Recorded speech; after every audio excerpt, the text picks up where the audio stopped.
Igreja linda, abençoada do nosso Senhor e Salvador Jesus Cristo. Bom dia. Que a graça e a paz do nosso Salvador esteja em todos os corações nesta manhã. Gostaria de cumprimentar o nosso presidente, reverendo Igor, na qual estendo os cumprimentos aos demais pastores, pastor Marcelo, pastor Daniel, reverendo Davi, o David, nossos presbíteros, enfim, toda a executiva presente do presbitério de Campo Grande e Guaratiba, nossos presbíteros presentes, amada igreja. Hoje é um dia memorável, um dia que se faz como história. História essa que ecoa nos nossos corações há mais de 2000 anos e ainda continua a chama acesa dessa história. Uma história onde nós remontamos o nosso entendimento a um momento crucial, podemos chamar do momento mais sublime, o âmago daquilo que vivemos como cristianismo, que foi a morte do Senhor Jesus e a sua ressurreição. Eu gostaria de convidar os amados irmãos presentes, irmãs, igreja linda, abençoada, para abrir a sua Bíblia, no Evangelho de Lucas, no capítulo 23, vamos estar lendo os versos 33 ao 46. À medida que você for achando o texto sagrado, se coloque de pé em reverência à palavra do Senhor. Evangelho de Lucas, capítulo 23, verso 33 ao verso 46. E diz a palavra do Senhor: E quando chegaram ao lugar chamado Calvário, ali crucificaram, bem como aos malfeitores, uma à direita e outra à esquerda. Contudo, Jesus dizia: Pai, perdoa-lhes, porque não sabem o que fazem. Então, repartindo as vestes dele, lançaram sortes. O povo estava ali e a tudo observava, também as autoridades zombavam e diziam: salvou os outros, a si mesmo se salve, se é de fato o Cristo de Deus, o escolhido. Igualmente os soldados escarneciam e, aproximando-se, trouxeram-lhe vinagre, dizendo: se tu és o rei dos judeus, salva-te a ti mesmo. Também sobre ele estava esta epígrafe, em letras gregas, romanas e hebraicas: este é o rei dos judeus. Um dos malfeitores crucificados blasfemava contra ele, dizendo: não és tu o Cristo? Salva-te a ti mesmo e a nós também. Respondendo-lhe, porém, o outro repreendeu-o, dizendo: nem ao menos temes a Deus, estando sob igual sentença? Nós, na verdade, com justiça, porque recebemos o castigo que os nossos atos merecem. Mas este nenhum mal fez. E acrescentou Jesus: lembra-te de mim quando vieres do teu reino. Jesus lhe respondeu: em verdade te digo que hoje estarás comigo no paraíso. Já era quase a hora sexta, e escurecendo-se o sol, houve trevas sobre toda a terra, e até a hora nona. E rasgou-se pelo meio o véu do santuário. Então Jesus clamou em alta voz: Pai, nas tuas mãos entrego o meu espírito. E dito isto, expirou. As demais narrativas daquilo que nós iremos compartilhar com a igreja está no Evangelho de João, capítulo 19, e Mateus, capítulo 27, a gente vai estar discorrendo nesse momento. Feche os teus olhos, curva a tua cabeça, temos mais um momento de oração. Eterno Deus, soberano Pai, nós somos gratos a Ti por esse momento tão sublime de nossas vidas, na qual relembramos a Tua morte, o Teu sacrifício, em favor de muitos que estão aqui, em favor de todos nós que estamos aqui. Obrigado, Senhor, por esse sacrifício. Obrigado, Senhor, pela Tua morte redentora. Ó Deus, que ela possa ecoar em nossos corações, possamos glorificar, porque Tu venceste a morte, como foi cantado. Tu venceste, Senhor, as trevas, e ao terceiro dia ressuscitou para dar continuidade ao Teu reino Louvado seja o teu nome, que teu Espírito Santo, nesta manhã gloriosa, possa falar tremendamente aos nossos corações. E possa, ó Deus, ecoar esta cena em nossos corações, que ao relembrarmos, que ao lançarmos nossa mão ao cálice e ao pão, nós possamos lembrar esta grande motivação, a tua entrega em favor de nós, como Cordeiro Pascual, mudo, sem mancha, sem mácula, sem pecado, foi entregue, se doou em favor do resgate de cada um que está aqui. É a nossa oração, agradecidos, que teu Espírito Santo, não eu, fale aos nossos corações. Em nome de Jesus. Amém. Poder sentar, igreja. Me chamou muita atenção o refrão da Federação de UCP, no seu cântico. Meu amigo de longa data, reverendo David, aqui citou, e a gente até ficou com gostinho na boca, certamente. Mas é justamente este refrão que nos transporta a uma reflexão profunda no dia de hoje. Abre aspas, dizia e cantava as crianças, do alto da colina, Jesus provou o amargo fel para a Páscoa ser tão doce assim.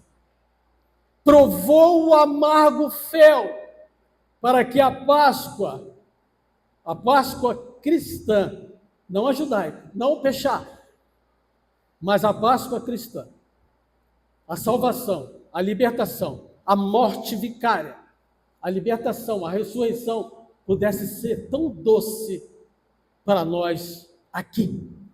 É o que vivemos hoje, desfrutamos dessa alegria da salvação, mas teve um preço. O drama dessa narrativa se desenvolve em um ambiente de festividade, contentamento para os judeus, afinal de contas estavam celebrando a sua libertação do cativeiro egípcio de 430 anos. A libertação ocorreu naquela noite onde o anjo da morte passou, o cordeiro foi imolado, comeram ervas amargas, se prepararam para a saída. O sangue daquele cordeiro foi aspergido nos umbrais daquela porta. E mais tarde, futuramente, essa imagem tipificando a salvação, o sacrifício, veio ser assunto crucial da vida do nosso Senhor. Como Cordeiro Pascual se entregando, se doando, para que o seu sangue fosse derramado naquela cruz, para a remissão de nossos pecados. O que deveria ser uma festa de Jesus e seus discípulos, que também eram judeus, passou a ser uma ocasião de sofrimento e dor. Era em plena Páscoa que Jesus agonizava em um madeiro. O título da nossa mensagem são os 7 gritos, 7 brados de Jesus na cruz do Calvário. Palavras contundentes que ele proferira naquele momento e que o universo, espiritualmente falando, se voltou todo para aquele local. Se voltou todo para aquele grande cenário onde um homem, um Deus homem, se entrega em favor do resgate de muitas vidas acorrentadas pelo pecado, subjugadas pelo pecado. E é nesse contexto que o nosso Salvador passa seus últimos momentos de vida. Os 7 brados de Jesus nos põe diante de suas últimas palavras. Em cada palavra está contida a vida e a missão do nosso Senhor. Em cada palavra, em cada brado, ele expõe toda a história, toda a narrativa do seu propósito para nos resgatar. O primeiro brado: Pai, perdoa-lhes, eles não sabem o que fazem. Versículo 34 da narrativa de Lucas.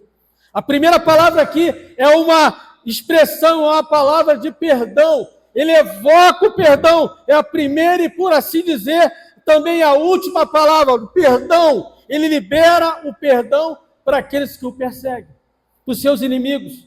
O início, o fim e a finalidade, Tudo na vida do nosso Senhor, do início ao fim, consistia em perdoar o pecador. Era a sua motivação, morrer por nossos pecados, como um cordeiro, como um homem substitutivo.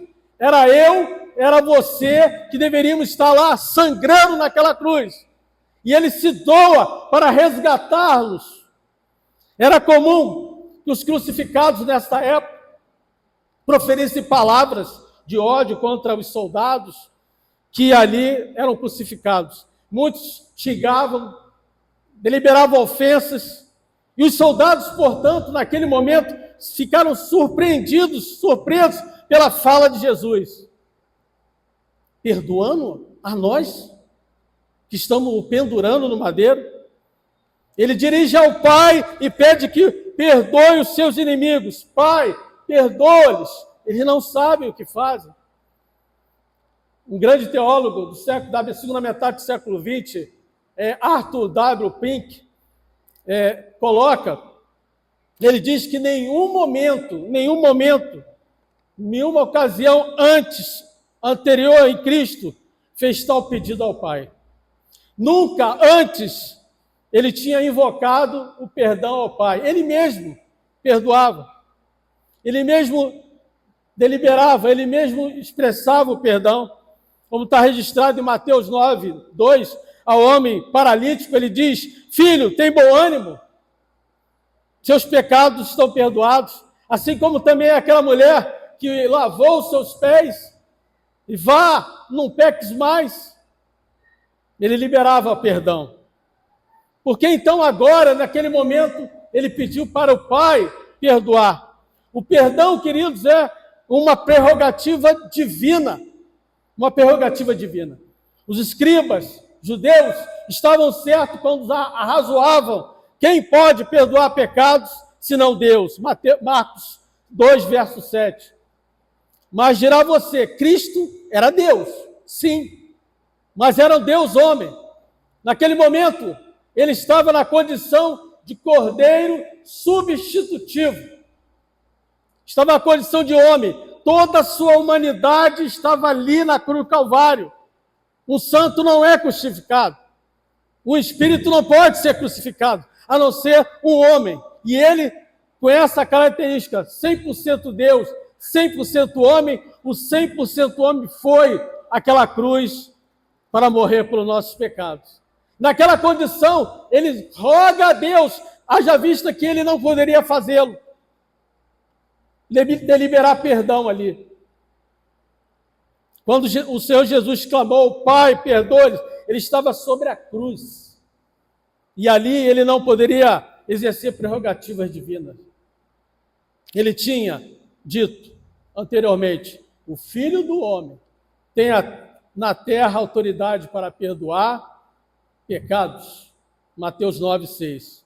Além do mais, estava ali, levantado da terra, como cordeiro mudo, sendo sacrificado para perdão do justo, para perdão do injusto, ele justo, sendo substitutivo das nossas vidas. O segundo brado que ele vai dizer ali naquela cruz: em verdade eu te digo, hoje estarás comigo no paraíso. Versículo 43. Se você estiver com a sua Bíblia aberta, acompanhe. Versículo 43. Jesus responde: em verdade te digo. A narrativa daqueles dois malfeitores, um começa a blasfemar, um começa a razoar, um começa a criticar, a ofender, enquanto o outro, numa conscientização daquela morte, na lembrança dos seus atos pecaminosos, se vira para aquele companheiro e diz: ao menos você não tem como se envergonhar, nós somos merecedores desta morte, mas ele não. E aí vira-se para o Senhor e fala: meu Senhor, lembra-te de mim quando entrares no teu reino. E a frase e a resposta mais bela que nós poderíamos ouvir, a resposta mais bela que hoje muitos de nós ouvimos da parte do Senhor. Hoje estarás comigo no paraíso. Naquele momento, o Senhor libera salvação para aquela alma. O Senhor libera o resgate para aquela alma. E não é fácil reconhecer o Salvador quando ele está agonizando numa cruz. Não é fácil reconhecê-lo quando ele está condenado como malfeitor. Essa dificuldade revela com mais força ainda a ação da graça de Deus no pecador. A resposta de Jesus é ainda mais surpreendente. Em verdade te digo, hoje estarás comigo no paraíso. Deus é o Deus de toda graça. Deus da salvação. É graça e salvação inteiramente por meio dele. Pela graça sois salvos, Efésios 2:8. É a salvação é inteiramente por graça, do começo ao fim. A graça inicia, a graça continua e a graça consuma a nossa salvação. Foi por graça, favor imerecido.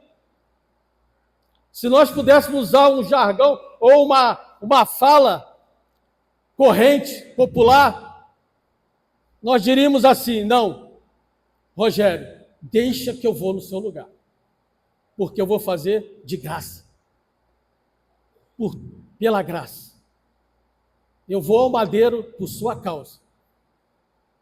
Eu vou ao madeiro entregar a minha vida, doar a minha vida por sua salvação.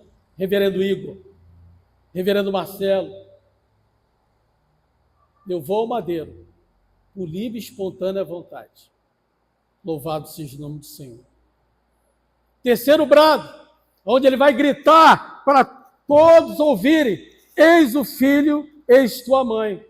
E é um momento muito interessante que está registrado no capítulo 19, versos 25 e 27 de João. E nada melhor João, o presbítero, o apóstolo do amor, para retratar essa cena. Jesus na cruz, Jesus estava de pé, sua mãe, a irmã de sua mãe, Maria, mulher de Cleofas, e Maria Madalena. Quando Jesus viu a sua mãe e perto dela o discípulo que o amava, disse à mãe: mulher, eis aí teu filho. Depois disse ao discípulo: eis aí a tua mãe. E dessa hora em diante, eles caminhavam. João levou Maria para sua casa. De acordo com as exigências de Moisés, ou da lei de Moisés, e nós lembramos quando Maria e João, ou melhor, Maria e José levam Jesus ainda bebê no templo, elas se deparam com Simeão.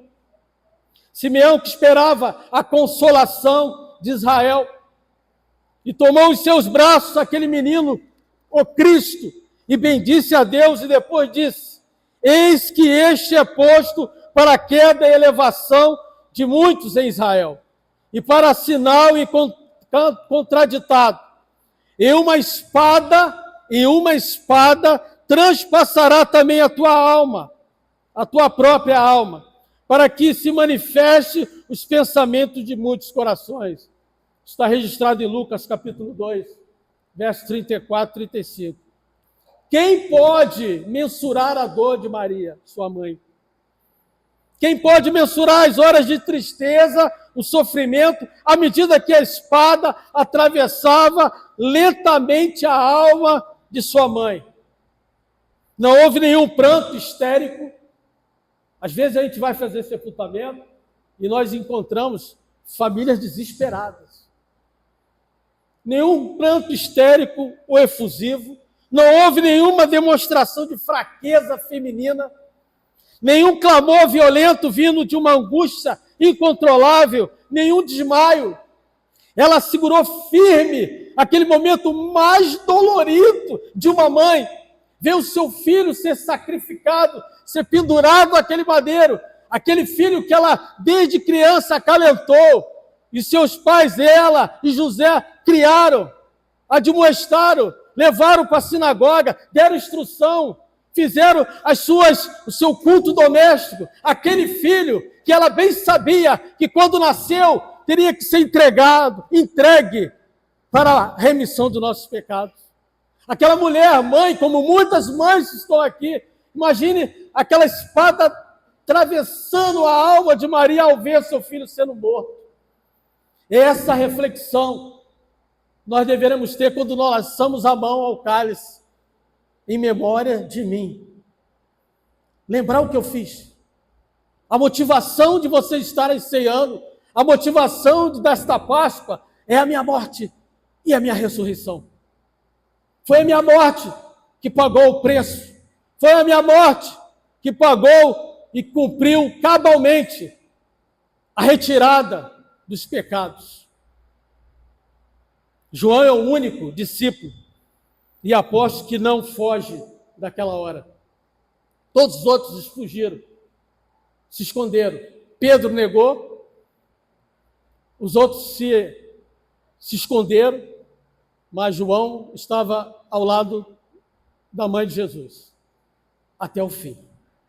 Talvez houvesse ninguém que compreendesse o Senhor Jesus tão bem quanto sua mãe. E é quase certo que ninguém aprendera seu amor profundamente quanto João. Ninguém seria a melhor companhia para Maria e o próprio João. Jesus teria designado. Quarto brado, Jesus grita em alta voz: meu Deus, por que me abandonaste? Mateus 27, versículo 46. A quarta palavra de Jesus na cruz nos põe diante do mistério do abandono da companhia de Deus. Abandono da companhia de Deus. Lembrar que os pecados de toda a humanidade estavam entranhados naquele homem, Deus, o nosso Senhor. Ele atrai todos os pecados para si, como cordeiro imaculado, cordeiro puro, que cumprindo as profecias das Escrituras.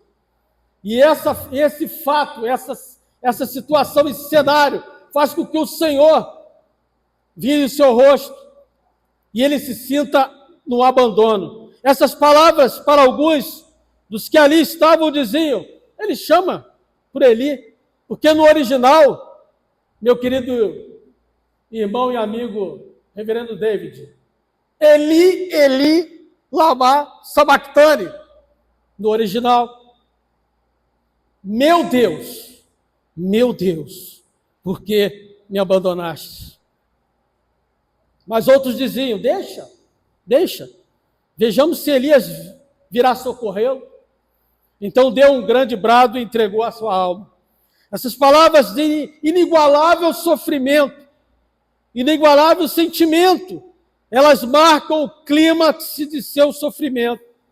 Os soldados haviam cruelmente zombado dele, enfeitaram-no com uma coroa de espinhos, tinham-o açoitado, passou por todo aquele flagelo de um presidiário sendo torturado. Talvez você não tenha esse entendimento bem claro na sua mente, porque você nunca frequentou um lugar desse. Sendo martirizado, sendo açoitado, cuspir em sua cara, maltratado. Não obstante esse clamor, o Salvador procede padecendo profundamente desse misterioso clamor. Pai, por que me abandonaste? Por que me abandonaste? E ali também nós vemos claramente sendo denunciado o pecado, sendo denunciado a morte, sendo denunciado o inferno, assim também com as perfeições da natureza divina. A inefável santidade de Deus está sendo revelada ali. Sua justiça inflexível, sua ira terrível, sua graça sem par foi de toda conhecida. Ali também foi que o pecado, sua vileza, sua torpeza, sua não sujeição a leis foi claramente exibida. Claramente exibida. Quinto brado, Jesus grita: tenho sede. Registro em João, capítulo 19, verso 28. Tenho sede, tais palavras foram faladas pelo Salvador, padecente um pouco antes de ele curvar sua cabeça e render o seu espírito. Somente são registradas pelo evangelista João. Somente João registra. Como podemos ver, é conveniente que elas devam ter um lugar especial, ter um significado profundo do evangelho. Tenho sede, o fato de estar registrado como uma das 7 locuções do nosso Senhor na cruz, sugere que seja uma palavra de precioso e profundo significado. O âmago desse brado, tenho sede, não somente é um contexto que podemos ver natural, de uma necessidade humana, mas se você lembrar, Jesus, após instituir a ceia, lá naquele cenáculo, onde ele muda completamente o teor, a finalidade da Páscoa para a ceia do Senhor, a lembrança dele, não mais aquela saída do Egito, mas uma nova era, uma nova aliança, a partir daquela ceia na noite que foi traído. O âmago desse brado, tenho sede, ele vai posteriormente, depois daquela ceia com os apóstolos, durante aquela Páscoa, ele vai ao Getsêmani e sofre. E ali por 1 hora passa pela mais excrudente agonia, onde ele soa sangue por amor a mim e por amor a você. Como uma ovelha muda perante os seus tosqueneadores, ele não abriu a sua boca. Como está registrado em Isaías, capítulo 53, verso 7. Mas foi pela sua compaixão, nem o pedido pela mitigação do seu sofrimento foi feito ali. Todos sabemos que as provações internas, meus queridos, provações internas da alma, reagem diretamente no corpo, destruindo nervos e afetando o vigor de toda a pessoa. Como está escrito em Provérbios, capítulo 17, verso 22, o espírito abatido virá a secar os ossos. Salmo 32, verso 3 e 4, o salmista declama: enquanto eu me calei, envelheceram os meus ossos pelo meu bramido em todo dia, porque de dia e de noite a tua mão pesava sobre mim, o meu humor se tornou em sequidão de estio.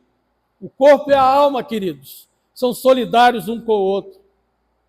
E acrescentou, naquele momento, tenho sede. Sexto brado, tudo está consumado. Tudo está consumado. Ainda no registro de João 19, 30. Ali havia um vaso de vinagre. Os soldados pegaram, encheram de vinagre uma esponja e fixaram numa vara de isopo e chegaram-lhe à boca. Havendo Jesus tomado o vinagre, disse: tudo está consumado. Inclinou a cabeça e rendeu o espírito. O sexto brado, queridos, do nosso Senhor, revela-nos que na cruz Jesus cumpriu toda a Escritura, toda a lei dos profetas, no crucificado, na sua plenitude, no seu cumprimento. Esse cumprimento realizado na cruz significa a nossa, a minha e a sua salvação. Tudo está consumado. As profecias de Isaías, no capítulo 3, capítulo 53, no capítulo 8, reverberam muito bem isso. Isaías 8, 14, ele vai dizer: e ele vos será santuário, mas será pedra de tropeço e rocha de ofensa às duas casas de Israel, laço e armadilha aos moradores de Jerusalém. Salmo 69, 4, o salmista vai dizer que ele morreu sem causa. Havia essa profecia, sem causa. Nas bodas de Caná, quando ele passou em Cafarnaum, onde ele operou a maioria dos milagres, foi tudo festa e alegria. Mas naquela noite, naquele casamento, ele já profetizava: ainda não chegou a minha hora. Não tinha chegado a hora. 7º e último brado. Ele vai gritar: Pai, nas tuas mãos entrego o meu espírito. Versículo 44 a 46 da narrativa de Lucas 23. Era quase hora sexta, e em toda a terra houve trevas até a hora 9. Ou exatamente, queridos, de meio-dia às 3 da tarde. Se nós formos mais além, nós vamos perceber que Jesus sofreu durante 12 horas, por amor a mim e a você. 12 horas.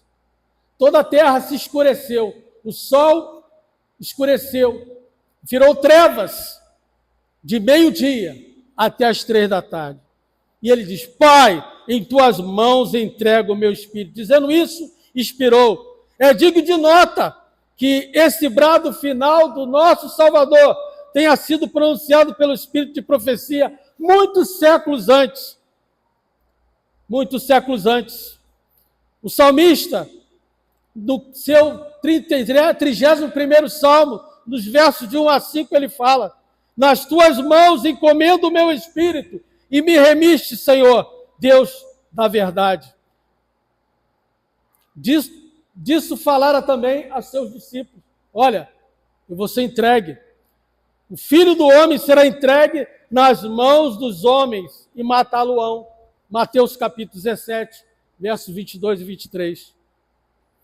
Nós lemos em Mateus 27, 50, Jesus clamando outra vez, diz com grande voz: rendeu o Espírito. Mas no original, nós podemos entender claramente que ele está falando ali, em Mateus, despassou o seu Espírito. O significado de despachar com livre e espontânea vontade do seu Espírito. Inclinando a cabeça, entregou o Espírito. Registro de João, verso 30. E concluindo, meus irmãos, a última palavra de Jesus na cruz revela que a única realidade agora é Deus. A única realidade é Deus. Por baixo do sofrimento físico, moral, espiritual, mais atroz, está a esperança no Pai. Apesar de toda a dor, o único necessário que Jesus busca é Deus. Jesus, no Getsêmani, aceitou a sua vontade do Pai, quando diz assim: se for possível, passe de mim esse cálice. Todavia, seja feita a tua vontade. E a vontade do Pai foi realizada naquele Calvário. Em meio à atrocidade do sofrimento mais profundo, sofreu sem revolta o abandono do Pai. Ele agora acolhe a sua morte, doando-a. Ninguém a tira, ele doa a sua vida. Não é uma aceitação resignada. Ninguém lhe tira a vida, ele a dá livremente. Ele soberanamente entrega a vida pela sua salvação. Curva a sua cabeça, feche teus olhos. Que possamos refletir essa narrativa numa introspecção profunda da motivação de estarmos aqui nesta manhã. No domingo a gente celebra a ressurreição. 3º dia. Páscoa quinta, durante o dia de sexta, ele é levado ao Calvário, o âmago do sacrifício, a centralidade do sacrifício, a motivação da nossa salvação, e ao 3º dia ele ressuscita. Senhor, obrigado a Deus pela rica, impagável, eterna salvação. Obrigado, Senhor, pelo teu amor incondicional. Obrigado, Senhor, pela tua entrega. Obrigado porque tu tomaste o nosso lugar naquele madeiro. Deveríamos estar lá, como diz a teologia calvinista, por causa das nossas culpas, pela nossa debilidade, pela nossa perversão, mas a ação da tua graça irresistível, que foi palco naquele Calvário, deliberou a nossa salvação, transmitiu a nossa alegria, rejuvenesceu a nossa vida espiritual, nos tornou novas criaturas em Cristo Jesus. Obrigado, ó Deus, por esta grande lembrança desse sacrifício. E agora, ó Deus, nós cultuamos, nos regozijamos pela tua ressurreição, pela sua vida que foi dada em favor de nós e agora está à destra do Pai intercedendo por nós. Abençoa a tua igreja de uma forma extraordinária. Enriquece a tua igreja espiritualmente. Essa é a nossa oração, agradecidos, com perdão dos nossos pecados, em nome de Jesus. Amém. Deus abençoe a igreja.